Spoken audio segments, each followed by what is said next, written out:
अच्छा, तो student question number अगर हम बात करें 12 की, तो कह रहे the waiting time in minutes for 60 patients at 2 hospitals are given in the table below. अब ये हॉस्पिटल बी ए है और ये हॉस्पिटल बी है। हॉस्पिटल ए का उसने हमें एक ग्रुप डेटा दे दिया है, जिसकी हमने मीन भी फाइंड करना है और स्टैंडर्ड डेविएशन भी फाइंड करनी है। जबकि हॉस्पिटल बी की अगर बात करें तो उसमें उसने हमें दे दिया है, यानी कि मीन भी निकाल के दे दिया और स्टैंडर्ड डेविएशन भी दे दिया। हमने for hospital A find an estimate of the mean waiting time and standard deviation, यानी कि कह रहा है कि जो हॉस्पिटल ए है इसका आपने मीन भी फाइंड करना है और स्टैंडर्ड डेविएशन भी फाइंड करनी है। फिर वो कह रहा है कि compare briefly the waiting time for 2 hospitals. फिर हमने क्या करना है कि जब इसका हम मीन भी फाइंड कर चुकेंगे, स्टैंडर्ड डेविएशन भी फाइंड करेंगे, तो हॉस्पिटल ए का मीन इसके मीन के साथ कंपेयर करेंगे और फिर इसी तरह इस हॉस्पिटल ए का स्टैंडर्ड डेविएशन इसके साथ स्टैंडर्ड डेविएशन जो है कंपेयर करेंगे और उसके बाद हम कंपेयर से हम बताएंगे कि इन दोनों में क्या यानी कि डिफरेंस है या क्या आउटपुट हमारी आती है। तो चलें हम देखें यहाँ पर जो हमारे पास हॉस्पिटल ए है ना, इसमें 2 कॉलम है, 1, 2। तो हमने क्या फाइंड करना है, मीन फाइंड करना है और स्टैंडर्ड डेविएशन। तो ये देखें क्वेश्चन कुछ इस तरह है कि अब हमारे पास जो मीन का फार्मूला होता है, summation F x over summation F. तो अब हमारे पास क्योंकि हमें एफ, तो उसने ये देख सकते हैं ये दे दिया। इसके साथ जो दूसरा है, एक दूसरा साइड पे कर लो, एफ तो उसने हमें दे दिया। हमने एफ और एक्स का प्रोडक्ट हमने फाइंड करना होता है। तो एक्स हमारे पास नहीं है, तो एक्स असल में इन दो वैल्यू का क्या होता है, मिड पॉइंट होता है, यानी इन दोनों वैल्यू को ऐड करके 2 पे डिवाइड करते हो तो जो आंसर आएगा वो आपका एक्स होगा। तो देखें 20 और 22 को ऐड किया, 2 पे डिवाइड किया तो हमारे पास 21, ये हमारे पास क्या आ गया, इसका एक्स आ गया। इसी तरह यहाँ पे भी इन दोनों वैल्यू को ऐड करके 2 पे डिवाइड किया, एक्स आ गया। इन दोनों वैल्यू को देखें ऐड करके 2 पे डिवाइड किया, ए वैल्यू आ गई जो एक्स कहलाएगी। इन दोनों वैल्यू को ऐड किया और डिवाइड किया 2 पे, तो ये वैल्यू एक और एक्स की आ गई। इसी तरह इन दो वैल्यू को ऐड करके 2 पे डिवाइड किया तो एक और वैल्यू एक्स की आ गई है। तो ये सारे हमारे पास वैल्यू एक्स की आ गई, जबकि हमें क्या चाहिए, एफ और एक्स, यानी एफ और एक्स का प्रोडक्ट चाहिए। तो हमने क्या किया कि ये हम एक्स के बाद में डिस्कस करते हैं, पहले ये वाला देखें। ये देखें एफ है और ये एक्स है, तो देख सकते हैं ये 5 और इसके साथ ये जो वैल्यू है 21 जो एक्स की है, तो इसको मल्टीप्लाई किया तो 105 आ गया। अब ये देख सकते हैं कि ये जितनी भी वैल्यू आएंगी, ये वैल्यू इस वैल्यू से मल्टीप्लाई होकर प्रोडक्ट आया, ये वैल्यू इस वैल्यू से देख सकते हैं मल्टीप्लाई होकर प्रोडक्ट आया। ये अगेन एफ है और ये अगेन एक्स है, तो एफ और एक्स का प्रोडक्ट हमारे पास ये आ गया, एफ है और ये एक्स है, इन दोनों का प्रोडक्ट ये आ गया। इन सारों को जब हमने ऐड किया तो इसका मतलब है कि जो एफ और एक्स की तमाम वैल्यू थी हर एक रो में, उन सारों को ऐड करके ये 1500 जो कि समेशन एफ एक्स आ गई। देख सकते हैं यहाँ पे समेशन एफ एक्स हमने फार्मूले में पुट कर दिया। समेशन एफ हमारे पास देखें क्या है, 60 है, वो पुट करके हमारे पास ये क्या आ गया, मीन आ गया। इसी तरह स्टैंडर्ड डेविएशन की बात करें तो उसमें हमारे पास ये एक्स की जगह सिर्फ एक एक्स स्क्वायर आता है और साथ जो मीन होता है उसका स्क्वायर आता है। तो हमें एक्स स्क्वायर भी चाहिए था। तो उसके लिए हमने क्या किया कि ये देख सकते हैं कि ये जो वैल्यू एक्स है इसका स्क्वायर लिए, ये सारी वैल्यू आप देख सकते हैं 21, 23, 25, 27 और 29, इन सारी वैल्यू का जब हम यहाँ पर स्क्वायर लेंगे तो हमारे पास ये स्क्वायर की वैल्यू आ जाएगी। अब हमारे पास हमें क्या चाहिए, समेशन एफ एक्स का स्क्वायर, यानी एफ का और एक्स का जो स्क्वायर है उन दोनों का प्रोडक्ट हमने निकालना है और फिर उसको ऐड भी करना है। तो ये देखते सकते हैं ये एफ है और ये एक्स स्क्वायर है, इन दोनों का देखें यहाँ पर हमने प्रोडक्ट निकाल लिया। इसी तरह ये एफ है, ये एक्स स्क्वायर है, इन दोनों का प्रोडक्ट निकालिए। ये एफ है, ये एक्स स्क्वायर है, इनका प्रोडक्ट निकालिए। ये देखें एफ है और ये मेरे हमारे पास एक्स स्क्वायर है, इन दोनों का देख सकते हैं प्रोडक्ट निकाला हुआ है। ये एफ है और ये हमारे पास एक्स स्क्वायर है, इन दोनों का प्रोडक्ट निकाल के इन सारों को जब हमने ऐड किया तो हमारे पास क्या आ गया, समेशन एफ एक्स स्क्वायर का आगे जो 37740 आ गया, ये पुट कर दिया। नीचे समेशन एफ है जो कि 60 है, वो पुट कर दिया। और जो ये क्या है, मीन है, एक्स बार का मतलब क्या होता है, मीन। ये देख सकते हैं मीन की वैल्यू 25 है, 25 का स्क्वायर ले ली, इन दोनों को डिवाइड किया 629 आ गया। 629 से 625 निकालो तो 4 बचता है, जब इसका स्क्वायर रूट लोगे तो स्टैंडर्ड डेविएशन आपके पास क्या आ जाएगा, 2 आ जाएगा। तो यहाँ तक तो हमारे पास आ गई। अब हम देखें बात करते हैं इसके जो आगे का हिस्सा है। उसने ना क्या कहा था कि स्टैंडर्ड डेविएशन फाइंड कर लो दोनों की। तो ये देखें हमने स्टैंडर्ड डेविएशन फाइंड कर लिया। ये देखें ये स्टैंडर्ड डेविएशन हमने क्या कर लिया, फाइंड कर लिया और मीन भी फाइंड कर लिया। ये ऐसे, ये देखें इधर हमारे पास मीन कितना है, 25 है, इधर हमारे पास मीन क्या है, 25। तो मीन हमारा दोनों में क्या आ गया, सेम आ गया। फिर हमारे पास स्टैंडर्ड डेविएशन, इधर स्टैंडर्ड डेविएशन 3.2 है, जबकि इधर स्टैंडर्ड डेविएशन क्या है, 2 है। तो अब देखें आपने लास्ट में क्या लिखना है कि the waiting time for the patient is रफली द सेम, यानी कि सेम है इन बोथ हॉस्पिटल्स। क्यों दोनों हॉस्पिटल में जो वेटिंग टाइम है सेम है, since there mean waiting time is same, क्योंकि उनका जो मीन है दोनों का सेम आ गया है 25 और 25 देख सकते हैं कि दोनों का जो मीन है हॉस्पिटल ए का और हॉस्पिटल बी का दोनों का सेम है। दूसरा, hospital B has higher standard deviation. अब देखिए जो हॉस्पिटल बी है उसकी स्टैंडर्ड डेविएशन हायर है। क्यों हायर है स्टैंडर्ड डेविएशन? देख सकते हैं कि ये 3.2 है जबकि इधर क्या है 2 है। Hospital B has higher standard deviation which indicates that there is a greater spread in the waiting time, that is same patient have a much longer waiting time than the other patient, कि भाई दोनों hospital में patient को यानी कि ज़्यादा देर wait करना पड़ेगा, इसलिए क्योंकि उन दोनों की स्टैंडर्ड डेविएशन में फ़र्क है। अच्छा, ये एक चीज़ इसको मैं और एक्सप्लेन कर दूँ यहाँ पर कि स्टैंडर्ड डेविएशन और मीन में बेसिक आपस में क्या तल्लक है, आपस में क्या रिलेशन है। तो इसके लिए ये देखें, यहाँ पर मैंने कुछ एग्जाम्पल और कुछ चीज़ें लिखी हैं, आपने को देखनी है कि जो मीन क्या है।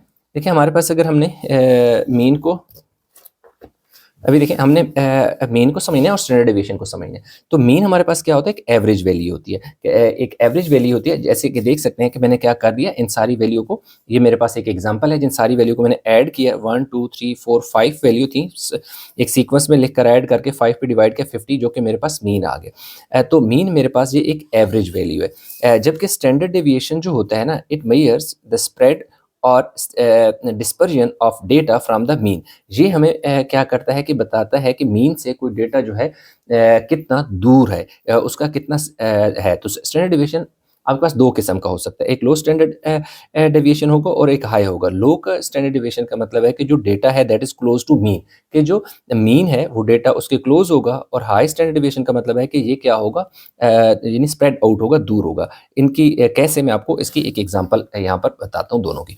अब देखिए जो दूसरी एग्जांपल को देखें, दूसरी एग्जांपल में हमारे पास जो है वैल्यू है 20 है, 30 है, 50 है, 70 है, 80 है एंड देन 5। इन सारी वैल्यू को ऐड करके जब 5 पे डिवाइड करते हैं तो आपका जो मीन आता है वो आपका 50 आता है। जब मीन आपका 50 आता है तो इनमें आपने ये देखना है कि जो सबसे छोटा नंबर क्या है, देखिए 20 सबसे छोटा नंबर है और हाईएस्ट नंबर क्या है, 50 है। जबकि इस वाले में अगर हम बात करें तो सबसे छोटा नंबर क्या है, 48 है। जो सबसे हाईएस्ट नंबर है वो क्या है, 52 है। जो आपका मीन है that is very close to lowest and highest value, ठीक है, लोएस्ट एंड हाईएस्ट वैल्यू। जब ऐसी सूरत में यानी लोएस्ट और हाईएस्ट वैल्यू के बहुत क्लोज हो मीन, तो उसका मतलब होता है कि स्टैंडर्ड डेविएशन जो होती है वो क्लोज टू मीन होती है, यानी कि डेटा इतना ज़्यादा स्प्रेड नहीं किया हुआ, बहुत क्लोज है, डेटा एक दूसरे के करीब करीब नंबर है, यानी नंबर में इतना फ़र्क नहीं है। जबकि इस वाले केस में देखें तो जो छोटा नंबर है that is small number 20 and जो ग्रेटेस्ट नंबर है दैट इज 80। तो अब अगर मीन को देखें तो मीन जो है जो छोटा नंबर है उससे भी बहुत दूर है और जो बड़ा नंबर है उससे भी बहुत दूर है। तो इसका मतलब है कि जो स्टैंडर्ड डेविएशन है वो ग्रेटर है, यानी कि उसमें क्या है कि ये हाई हाई है, यानी कि mean data is spread out, यानी बहुत फैला हुआ है डेटा। लाजिमी बात, देखिए 20 है, फिर देखो 80 तक है, ये फैला हुआ है। तो इन दोनों में बेसिक ये फ़र्क होता है कि जो मीन होता है वो आपको एवरेज बताता है और ये सेंट्रल वैल्यू होती है एक डेटा सेट की। जबकि स्टैंडर्ड डेविएशन में क्या होता है, मेजर करता है कि एक वैल्यू कितनी करीब किसी नंबर से जो है वो कितना करीब होगा या कितना दूर होगा। तो इसका मतलब है कि अगर ये मीन है ना तो इसका स्टैंडर्ड डेविएशन हाई होगा। आप फाइंड करके देख लीजिएगा कि इन दोनों के स्टैंडर्ड डेविएशन में फ़र्क होगा, इसकी वैल्यू छोटी होगी, इसकी वैल्यू बड़ी होगी। तो ये तो बस थोड़ा सा बीच में कंसेप्ट था तो मैंने एक्सप्लेन कर दिया। तो हमारे पास यानी कि जो क्वेश्चन नंबर स्टूडेंट 12 था उसमें दोनों में वजह बता दी ये वाली कि patient B has higher standard deviation, hospital B sorry, which indicate that there is a greater spread in the waiting time। यानी कि क्या होगा, स्टैंडर्ड डेविएशन ज़्यादा होने का मतलब है कि डेटा स्प्रेड आउट हुआ, ज़्यादा फैला हुआ है, जैसा कि मैंने आपको इस एग्जाम्पल में बताया। तो ये था जी क्वेश्चन नंबर 12। अच्छा, तो स्टूडेंट क्वेश्चन नंबर 13 की बात करें तो कह रहा है the table shows the daily temperature of 2 cities in Sahara desert over a period of 50 days. कि भाई ये जो टेबल है इसमें टेम्परेचर दिया हुआ है, नंबर ऑफ डेज यानी कि टोटल 50 डेज है, जिसमें ये सिटी ए का टेम्परेचर और ये सिटी बी का, यानी दो सिटीज़ हैं जिनके टेम्परेचर यहाँ पर गिवन है। अब हमें क्या कह रहा है, वो कह रहा है कि for each city to calculate an estimate of the mean temperature standard deviation. इन दोनों में हमने क्या करना है कि इस टेम्परेचर का यानी सिटी ए के टेम्परेचर का भी हमने फाइंड करना है, यानी उसका सिटी ए का जो टेम्परेचर है उसका मीन और स्टैंडर्ड डेविएशन फाइंड करना है। इसी तरह सिटी बी का भी मीन और स्टैंडर्ड डेविएशन फाइंड करना है। फिर हमने ये बताना है कि which city is warmer on the whole state reason. हमने बताना है कि कौन सा जो शहर है किसका टेम्परेचर क्या है ज़्यादा है। एंड देन जो पार्ट सी है उसमें हमने ये बताना है which city daily temperature is more consistent, explain your answer. और फिर हमने बताना है कि किसका ज़्यादा कंसिस्टेंट है। हमने सी का भी बताना है। तो ये तो हमारे पास इन्हीं क्वेश्चन था। अच्छा, क्वेश्चन में आप देखिएगा कि दो हिस्सों में क्वेश्चन होगा, दो इसके टेबल आप बना लीजिएगा। एक आपका टेबल ये बनेगा इसके साथ, यानी ये वैल्यू और ये दो कॉलम बनेंगे, उसके साथ सारा आगे सॉल्व होगा। फिर अगले टेबल में आप देखेंगे कि ये और सिर्फ ये जो सिटी ए की जगह सिटी बी आ जाएगा। मैं आपको दिखा देता हूँ, मैंने ये सॉल्व किया। ये देखें पार्ट ए है, इसमें देखें ये सारी वैल्यू, ये देखें ये सारी वैल्यू मैंने यही वाली ली हुई है और इसके साथ ये वाली मैंने वैल्यू ली है 1, 4, 12, 23, 7 और 3। ये देखें ये वाली वैल्यू ली हुई है और उसके बाद मैंने क्वेश्चन को सॉल्व किया, ये वैल्यू मैंने लिखी। इसी तरह नीचे इसके पार्ट बी पे देखें तो ये तो वैल्यू सेम रहेगी, सिर्फ क्या हुआ कि अब ये इसकी जगह मेरे पास कौन सी वैल्यू आ गई है, ये वाली वैल्यू आ गई, यानी ये फ्रीक्वेंसी यानी सिटी बी वाली आ गई है। सही है। तो अब मैं आपको एक्सप्लेन करता हूँ जी इसका जो पहला पार्ट है 13 का जो है इसको हम देखें सॉल्व करते हैं। अब हमारे पास क्या है, क्योंकि मीन अगेन हमारे पास मीन समेशन एफ एक्स और समेशन एफ होता है और समेशन एफ एक्स के अलावा समेशन एफ और माइनस एक्स बार ये होता है। तो हमें एफ एक्स भी चाहिए, समेशन एफ भी चाहिए और एफ एक्स का स्केयर भी चाहिए। ठीक है। तो देखें अगेन जो f तो हमारे पास है, x अगेन मैंने आपको पिछले जैसे क्वेश्चन में बताया था कि इन दोनों को ऐड करके 2 पे डिवाइड करते हैं तो मिड पॉइंट आ जाता है। ये जितनी भी x की वैल्यू हैं, असल में यहाँ पर ये जितनी भी वैल्यू हैं इन दोनों को ऐड करके 2 पे डिवाइड किया गया है, जिससे हमारा मिड पॉइंट आ गया, that is the value of x। उसी के साथ हमें एक्स स्केयर भी क्योंकि चाहिए होता है, तो इसलिए इन्हीं वैल्यू का आप देख सकते हैं, ये वैल्यू इन सारी वैल्यू का आपको यहाँ पे स्केयर नजर आएगा, जिसका स्केयर लेने के बाद वैल्यू लिख दी गई। फिर उसके बाद हमारे पास हमें एफ एक्स भी चाहिए होता है। तो एफ की वैल्यू हमारे पास जैसे 1 है और एक्स की वैल्यू ये है, तो एफ और एक्स को मल्टीप्लाई करके उसका प्रोडक्ट लिखा है, यानी 4 को 42.5 से मल्टीप्लाई करके लिखा है, 12 को 47.5 से मल्टीप्लाई करके लिखा है, 23 को 52.5 से मल्टीप्लाई करके लिखा है, 7 को 57.5 से मल्टीप्लाई करके लिखा है, 3 को 62.5 से मल्टीप्लाई करके लिखा है। तो हमारे पास एफ एक्स आ गया और इस सारे को हमने ऐड किया तो समेशन एफ एक्स 2575 आ गया, जबकि ये सारी वैल्यू को हमने ऐड किया तो समेशन एफ जो है हमारे पास 50 आ गया। अगेन हमारे पास क्या है कि एक्स स्केयर है, एफ और एक्स स्केयर है, तो एफ आपके पास 1 है और एक्स स्केयर की वैल्यू ये है, तो एफ को एक्स स्केयर से मल्टीप्लाई करके लिखा, एफ को एक्स स्केयर की वैल्यू से मल्टीप्लाई करके लिखा, ये साथ मैंने मेंशन लिखी हुई है। देखो 12 है तो ये वैल्यू मल्टीप्लाई होकर के लिखा है, तो ये देख सकते हैं ये एफ है, ये एक्स स्केयर, ये एफ है, ये एक्स स्केयर, ये एफ है और एक्स स्केयर, ये सारी वैल्यू आपस में यूं मल्टीप्लाई होकर करके हमने लिख दी है। जैसे कि यहाँ देखें 3 है और ये देखें ये वैल्यू है, इसको मल्टीप्लाई किया तो प्रोडक्ट लिख दिया। फिर ये सारी जो वैल्यू है यहाँ पर, इन सारी वैल्यू को ऐड करके हमारे पास समेशन एफ एक्स स्केयर है। तो हमारे पास टोटल 3 वैल्यू हमें रिक्वायर्ड होती है स्टैंडर्ड डेविएशन और मीन के लिए। समेशन एफ चाहिए होता है, वो भी आ गया, समेशन एफ एक्स चाहिए होता है, वो भी आ गया, समेशन एफ एक्स स्केयर भी चाहिए होता है, वो भी आ गया। तो जस्ट हमने इसमें देखें फार्मूले में समेशन एफ एक्स में हमने इसकी वैल्यू पुट की, नीचे एफ की समेशन एफ की वैल्यू पुट की, आंसर निकाला 51.5 आ गया जो कि मीन है। इसकी बात करें तो स्टैंडर्ड डेविएशन का, तो समेशन एफ एक्स स्केयर की वैल्यू पुट की और 50 पे डिवाइड किया, इन दोनों को डिवाइड किया, ये आ गया, और 51.5 का स्केयर लिया, ये आ गया। इन दोनों को सब्ट्रैक्ट किया, पीछे 27 बचा, दोनों तरफ स्केयर रूट लिया तो 5.19, जिसे आप लिख सकते हैं 5.20 भी लिख सकते हैं। तो हमारे पास जो सिटी ए है उसका भी क्या आ गया, मीन भी आ गया और स्टैंडर्ड डेविएशन भी आ गया। इसी तरह फॉर सिटी बी में भी हमने सिंपल सारी जो कैलकुलेशन मैंने आपको इस वाले में समझाई है और इसमें दोनों में सेम है, सिर्फ फ़र्क देख सकते हैं कि इसमें एफ़ की वैल्यू ये वाली है और इसमें एफ़ की वैल्यू ये है। बाकी आप देख सकते हैं कि इसमें मिड पॉइंट जो इधर है वही मिड पॉइंट यहाँ पे है, एक्स स्क्वायर जो इधर है वही एक्स स्क्वायर इधर है।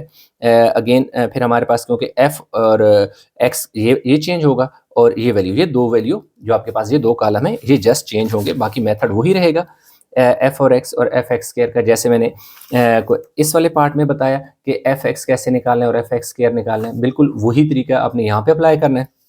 अगेन ऐड करना है, फिर यही 3 वैल्यू पुट करके मीन निकाला और यही वैल्यू पुट करके हमने क्या निकाला है, इसका स्टैंडर्ड डेविएशन निकाला है। यहाँ पे देखिए मैंने सारे स्टेप कंप्लीट किए, लेके इन दोनों को डिवाइड किया, एक वैल्यू निकाली और इसका स्क्वायर लेके वैल्यू निकाली, उन दोनों को सब्ट्रैक्ट करने के बाद एक स्टेप पूरा हुआ। इधर देखो मैंने डायरेक्ट लिख दिया, आपने इस वैल्यू को डिवाइड करना है जैसे मैंने यहाँ लिखा, आपने इसी तरह ये वैल्यू को डिवाइड करके लिखना है और फिर इसका स्क्वायर लेके लिखना है। स्क्वायर का मतलब ये नहीं है कि 48.6 को 2 से मल्टीप्लाई करना है, 48.6 को 2 टाइम मल्टीप्लाई करना है, यानी 48.6 मल्टीप्लाई बाय 48.6, इन दोनों को वैल्यू आ जाएंगी ऐसे, उन दोनों का आप क्या लेने हैं, सब्ट्रैक्शन करोगे, आपके पास एक वैल्यू इसी तरह स्क्वायर रूट में आएगी, फिर उसका स्क्वायर रूट लोगे तो ये वैल्यू आ जाएगी, ठीक है। अब आगे हमने क्या करना है कि इनके जो नीचे पार्ट है उसकी तरफ चलना है, वो मैं आपको बुक पे दिखाता हूँ, और फिर जो है करते हैं कि हमने करना क्या है। अभी देखिए हमारे पास बी है ना, बी में वो कह रहा है कि which city is warmer on the whole, state a reason. अब हमने क्या करना है कि ये हमारे पास पार्ट बी आ जाएगा और ये हमारे पास पार्ट क्या आ जाएगा, सी आ जाएगा, सही है। ये बीच में ना मैं डॉट लगा देता हूँ, लाइन लगा दूँ। अब देखें city A is warmer on the whole due to a higher average temperature. अब ये भाई सिटी ए जो है उसका टेम्परेचर हमारे पास क्या है, वो वार्मर है क्योंकि उसका टेम्परेचर एवरेज टेम्परेचर जो है वो हायर है, ठीक है। कि सिटी ए और सिटी बी दोनों में आपको बता देता हूँ। देखें सिटी ए का जो टेम्परेचर है, ये देखें, ये सिटी ए है, इसका जो हमारे पास मीन है ना, मतलब एवरेज टेम्परेचर वो 51.5 है, जबकि सिटी बी जो है उसका जो टेम्परेचर है 48.6 है। तो लाजिम बात है सिटी ए का टेम्परेचर ज़्यादा है, तो इसका क्या होगा, ये सिटी ए जो है वो वार्मर होगी, ये वजह होगी। दूसरा उसने हमसे पूछा था which city daily temperature is more consistent, explain your answer, कि भाई कौन सी सिटी जो है उसका जो डेली का टेम्परेचर है वो कंसिस्टेंट है और उसकी वजह बताएं। तो उसमें आपने लिख देना है कि city A's daily temperature is more consistent as its standard deviation is lower. अब इसकी देखो जी स्टैंडर्ड डेविएशन देखें हमारे पास कितनी है, 6.18 है, जो कि क्या है सिटी बी है। और इधर अगर देखें सिटी ए का, अगर देखें ये देखें जी सिटी ए है और सिटी ए का जो स्टैंडर्ड डेविएशन है 5.19 है, और जबकि सिटी बी का जो है वो 6.18 है। तो स्टैंडर्ड डेविएशन किसका लोअर हुआ, इसका कम है, जबकि इसका क्या है स्टैंडर्ड डेविएशन क्या है, ज़्यादा है, सिटी बी का ज़्यादा है। तो हमने लिखा कि city A daily temperature is more consistent. मतलब क्यों मोर कंसिस्टेंट है, क्योंकि अगर स्टैंडर्ड डेविएशन आपका लो हो तो उसका मतलब होता है कि जो वैल्यू है वो क्या है, क्लोज है, close to the mean value है, ठीक है। जैसे मैंने आपको यहाँ पे बताया था कि देखें ये अगर हमारे पास मीन 50 है, तो ये देखो इन वैल्यू के बहुत ज़्यादा क्लोज है, जो गिवन नंबर है। अगर मीन आपका स्टैंडर्ड डेविएशन आप इसका फाइंड करोगे ना, मैंने तो स्टैंडर्ड डेविएशन यहाँ वैसे नहीं फाइंड किया, अगर आप स्टैंडर्ड डेविएशन इसी वैल्यू का फाइंड करो तो आपका जो स्टैंडर्ड डेविएशन होगा यहाँ पे बहुत छोटा आएगा, जबकि इस वाले में बड़ा आएगा। तो स्टैंडर्ड डेविएशन हमारे पास ए का जो है लोअर है, इसलिए इसके क्या होगा, मोर कंसिस्टेंट होगा, ठीक है जी। स्टैंडर्ड डेविएशन इसका छोटा है तो मोर कंसिस्टेंट होगा, ये आपने लिख देना है, ठीक है। तो यूँ हमारे पास जो है ये क्वेश्चन हो गया जी कंप्लीट। आई होप क्वेश्चन समझ आए होंगे, इनमें कहीं भी कन्फ्यूजन है नीचे कमेंट में ज़रूर बताइएगा।